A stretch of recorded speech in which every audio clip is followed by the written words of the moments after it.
សួស្តីបងប្អូនមានបងប្អូនយើងក៏សួរតាក់ទងជាមួយនឹងតើការដែលយើង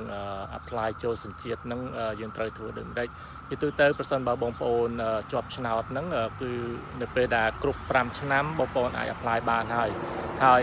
បងប្អូនមិនចាំបាច់រងចាំដល់គ្រប់5ឆ្នាំទេជាធម្មតាមុន5ឆ្នាំ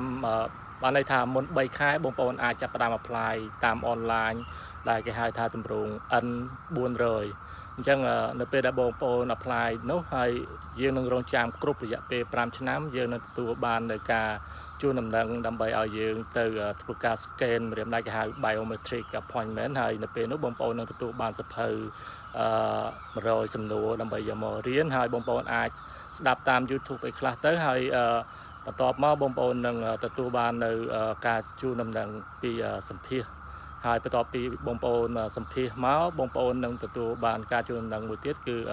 នៅពេលបងប្អូនសម្ភាសបានជាប់គឺនឹងត្រូវបានគេណាត់យើងទៅស្បត់ដើម្បីយក certificate of citizenship យកបានដែលចូលសញ្ជាតិហ្នឹងបងប្អូនអញ្ចឹងនេះគឺជាដំណាក់កាលធម្មតាហើយប្រសិនបើបងប្អូនមានរយៈពេលគ្រប់5ឆ្នាំហើយបងប្អូនអាច apply បានហើយជាពិសេសអ្នកដែលបានមាន green card ក្នុងកម្មវិធី DV នេះដែលបានជាប់ឆ្នោតសូមឲ្យបងប្អូនមានសំណាងល្អ